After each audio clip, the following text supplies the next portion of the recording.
우리가 나눈 이 성찬 예식은 또 예수께서 직접 거행하신 것이죠.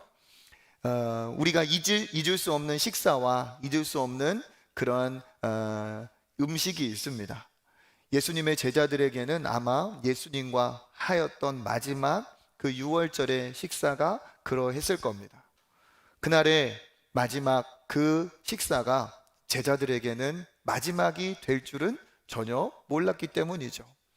뒤돌아 생각해 보니 그 예수님의 십자가의 사랑이 녹아있는 그 식사가 얼마나 귀한 것이고 의미가 있었는지 나중에서야 아마 깨닫게 되었을 겁니다.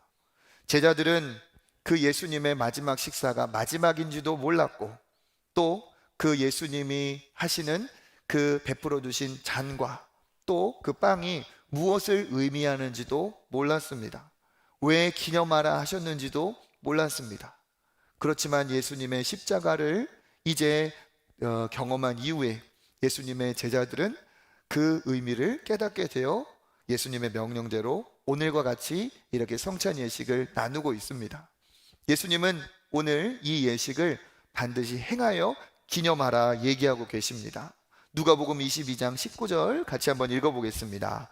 또 떡을 가져 떼어 그들에게 주시며 이르시되 이것은 너희를 위하여 주는 내 몸이라. 너희가 이를 행하여 나를 기념하라 하시고 아멘.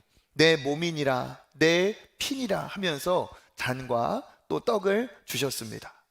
그리고 이것을 뭐라고 하십니까? 기념하라 하셨습니다. 왜 기념하라 하셨을까요? 의미가 있기 때문에 그 의미를 기억하게, 그것을 잊지 않게 하시려고 예수께서 기념하라 하셨죠. 이 의미는 뭡니까?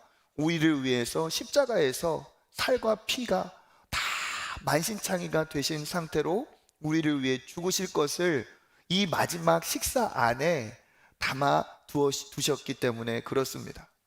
그 살은 예수님의 그 살은 함께 나누는 떡으로, 예수님이 흘리신 피는 함께 나누어주는 그 잔으로, 피로 그렇게 의미하고 있습니다.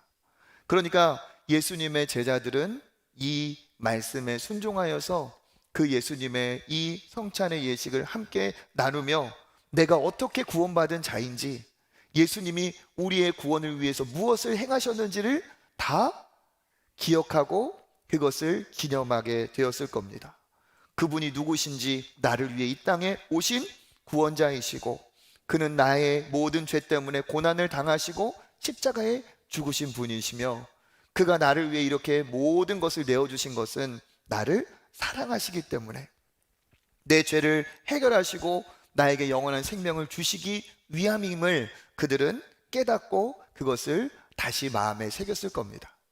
그러니까 우리가 나누는 이 세례와 성찬은 단지 이 형식의 반복이 아니라 여기에 담겨있는 그 예수님의 사랑과 아름다운 희생, 우리를 위해서 모든 것을 내어주신 그 은혜를 기억할 때 이것이 비로소 우리에게 의미가 있는 줄 믿습니다.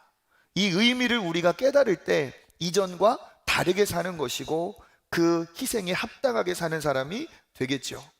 그래서 성찬과 세례는 예수께서 직접 명하신 것이고 행하신 것임을 우리가 알아야 되며 이 안에 들어있는 의미를 우리가 더 오늘 이렇게 성찬의 예식을 통해 새겨야 됩니다.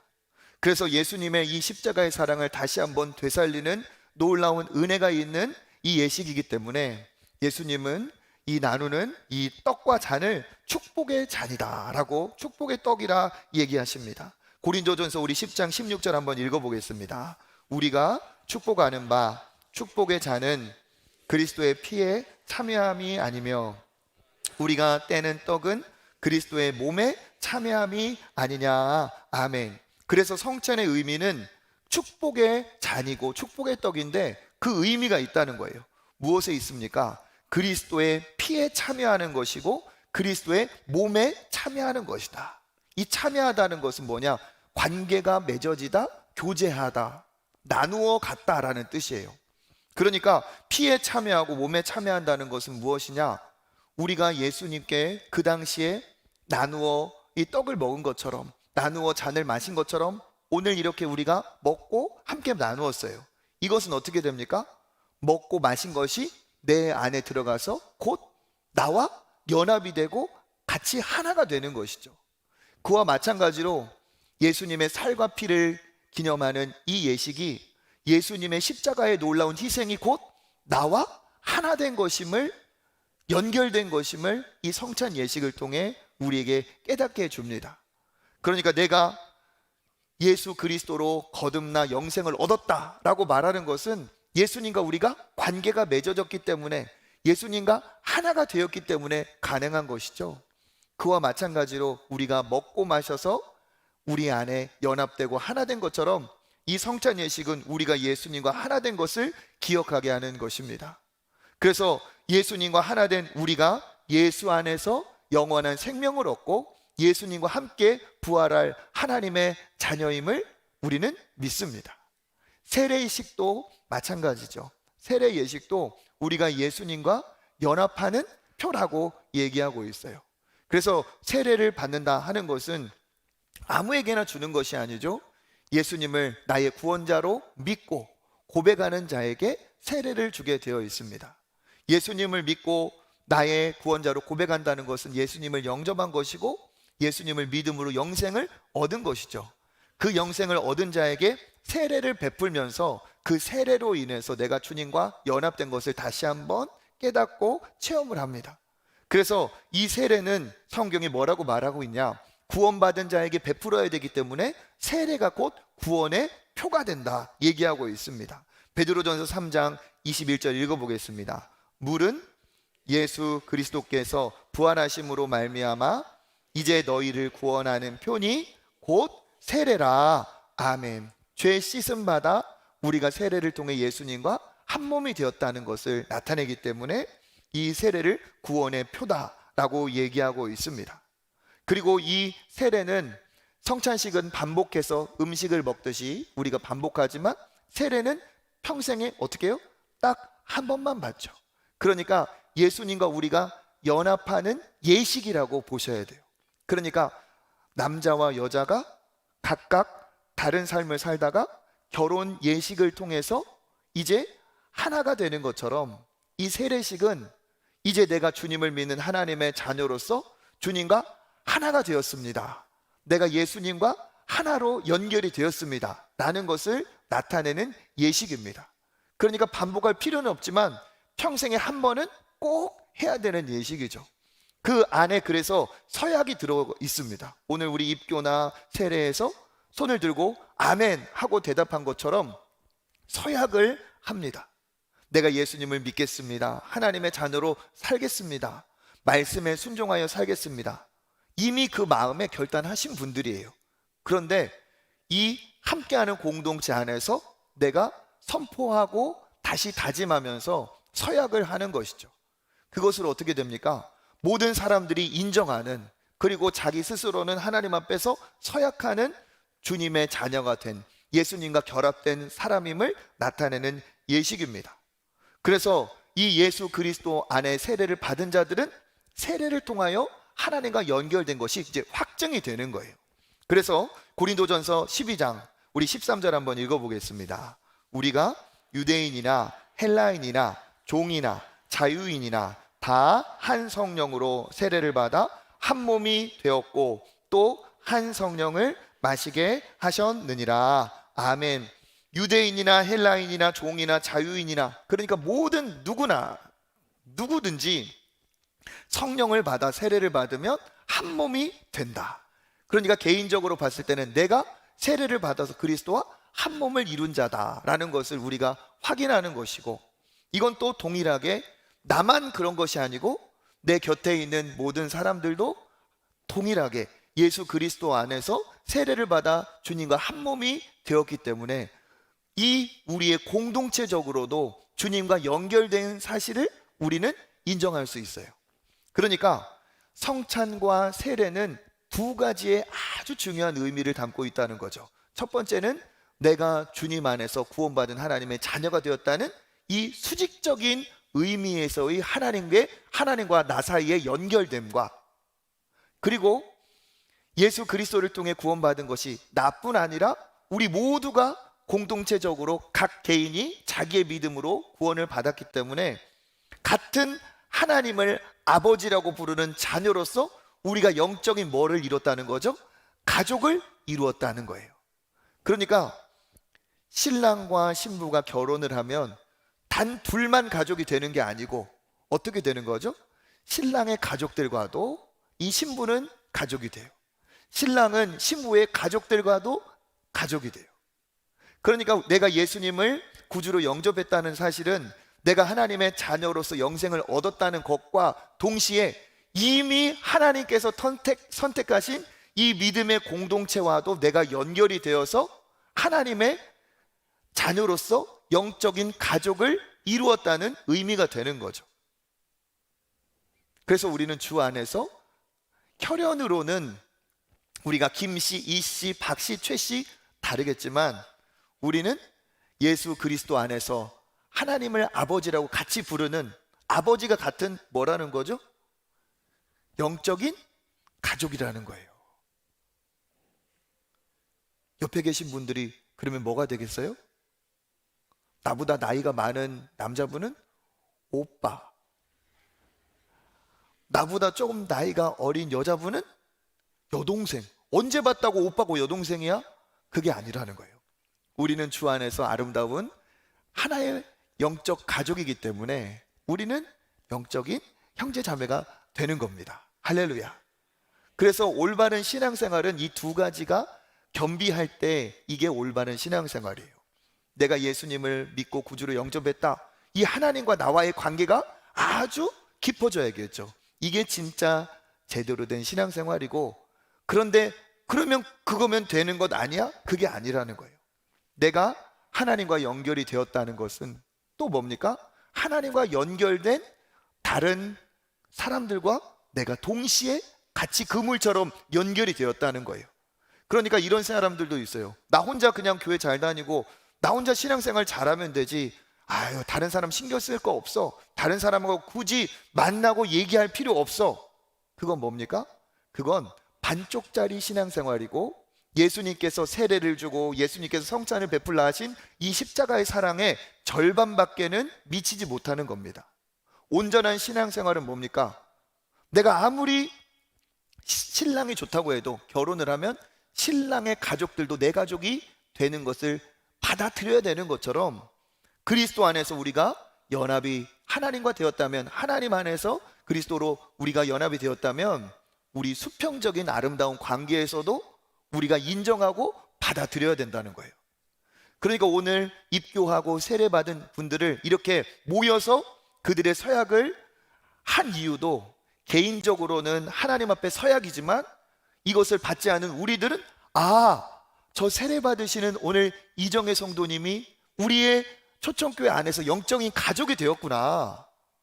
우리 소연이가 오늘 입교했는데 입교한 소연이를 비롯한 이 친구들이 내 자식은 아니지만 내 자녀처럼 믿음 안에서 가족을 이루었구나. 이것을 우리 역시도 어떻게 해요? 인정하고 받아들이는 것이 믿음의 공동체의 모습이에요. 그러니까 내가 와서 조용히 있다, 교회만 왔다 가면 되지, 그게 신앙생활의 온전함이 아니라는 거죠. 등록도 하고, 또 오늘 우리가 한 달에 한 번 있는 소그룹주의를 지키는 것도 뭡니까? 소그룹으로 들어가서 사랑방이 되고 남전도회, 여전도회 이렇게 속하면서 아름다운 믿음의 형제자매로서의 그 교제를 서로 나눌 때 하나님께서 주시는 은혜가 우리 서로에게 얼마나 풍성한 은혜가 되는지 모릅니다. 그래서 이 안에 하나님께서 의미를 담아두시고 십자가의 사랑을 잊지 말아라, 그리고 우리는 십자가의 사랑으로 아름다운 영적 가족을 이루었다, 이것을 기억하게 하시려고 성찬을 베풀라 하셨어요. 그러니까 가족끼리 모이면 뭐 합니까? 같이 밥을 먹죠. 그래서 같이 밥을 먹는 그 사이를 뭐라고 말합니까? 그렇죠. 그래서 식구예요, 식구. 밥 먹는 입들이 모이잖아요, 그죠? 그러면 우리 한 가족이에요.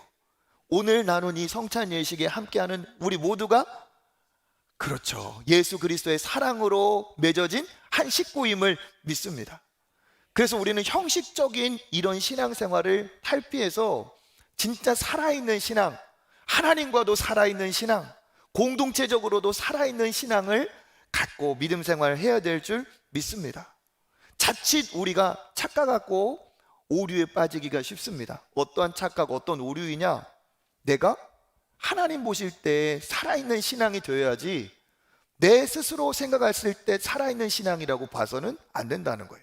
이 두 가지가 하나님이 보셨을 때 살아있는 신앙과 내가 생각했을 때 살아있는 신앙이 자칫 다를 수 있다는 거죠.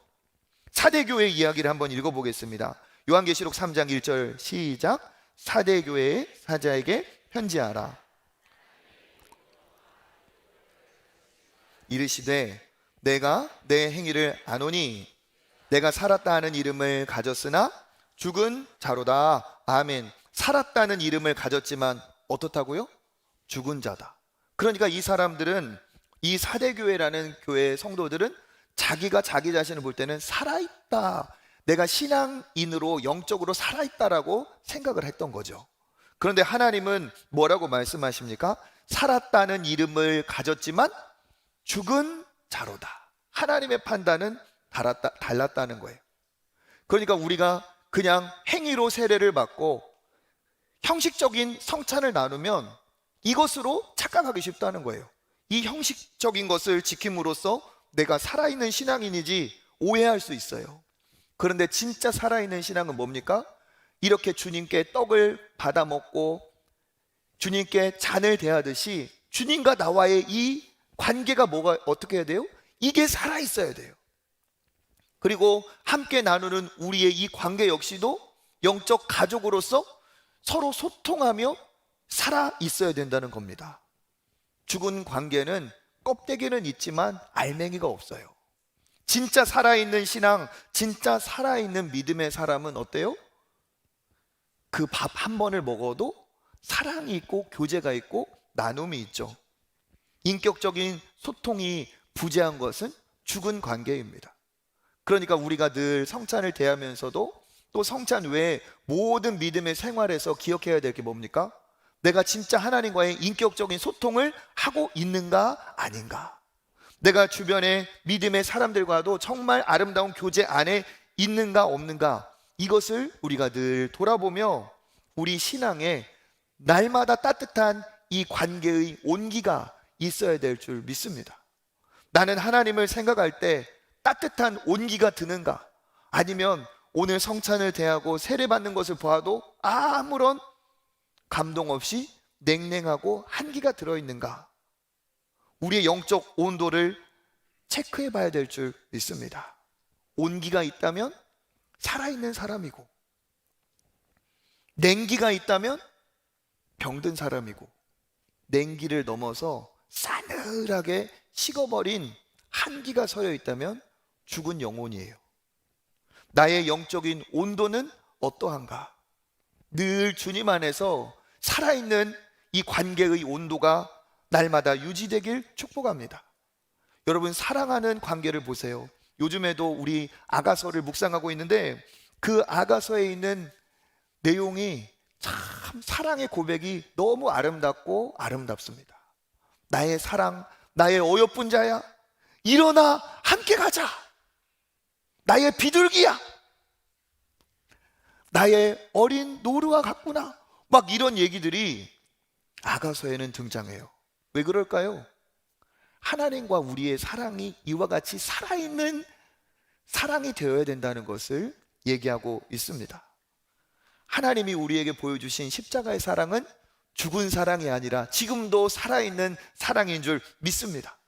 하나님의 사랑은 한 번도 우리에게 식어본 적이 없습니다.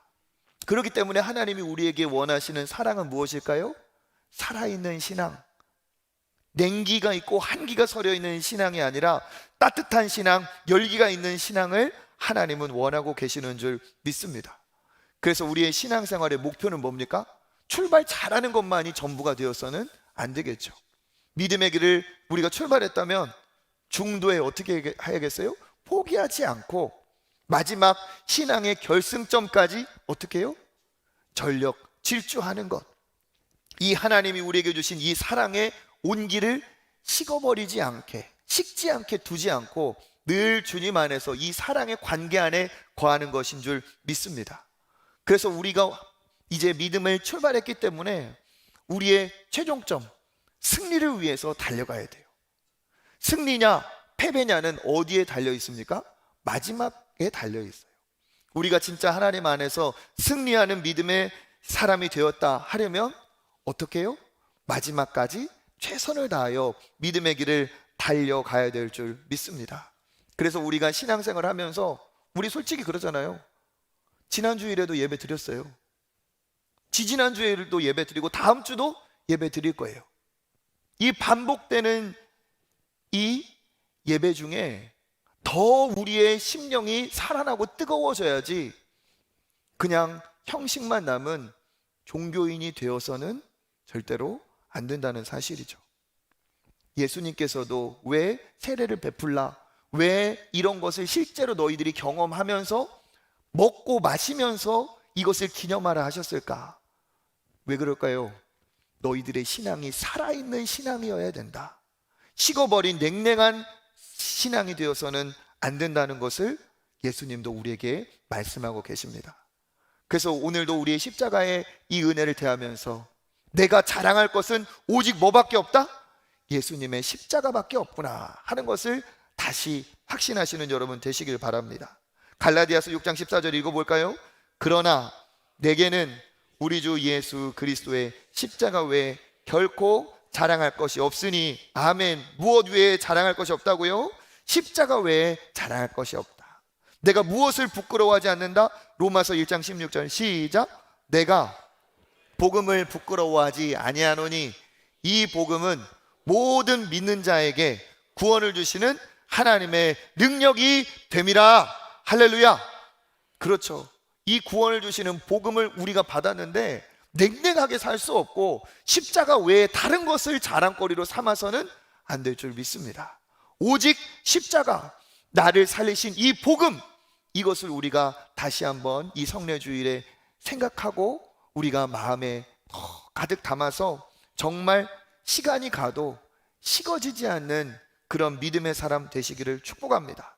그냥 식어지는 것을 두는 것은 올바른 신앙이 아닙니다. 한기가 있다면 한기를 다시 온기로 하나님 앞에 달구어내고 온기를 넘어서 저는 하나님 앞에 온기가 아니라 열기가 있는 그런 사람이 되길 바라요. 온기 전도가 아니라 열기. 그래서 주님을 위해 내가 정말 진짜 멋지게 하나님 앞에 쓰임받고 싶다. 하나님을 위해 살고 싶다. 나를 위해 생명까지 주신 주님 감사합니다. 먹고 마시면서 영생을 느끼고 체험하고 확신하여서 그렇게 사는 저와 여러분 되셨으면 좋겠어요. 그러면 하나님께서 우리를 통해 영광을 받으시고 우리를 교회를 통해 여러분의 자녀 각 가정을 통해 놀라운 일을 이루실 줄 믿습니다. 그런 은혜가 여러분에게 넘치시기를 주님의 이름으로 축복합니다.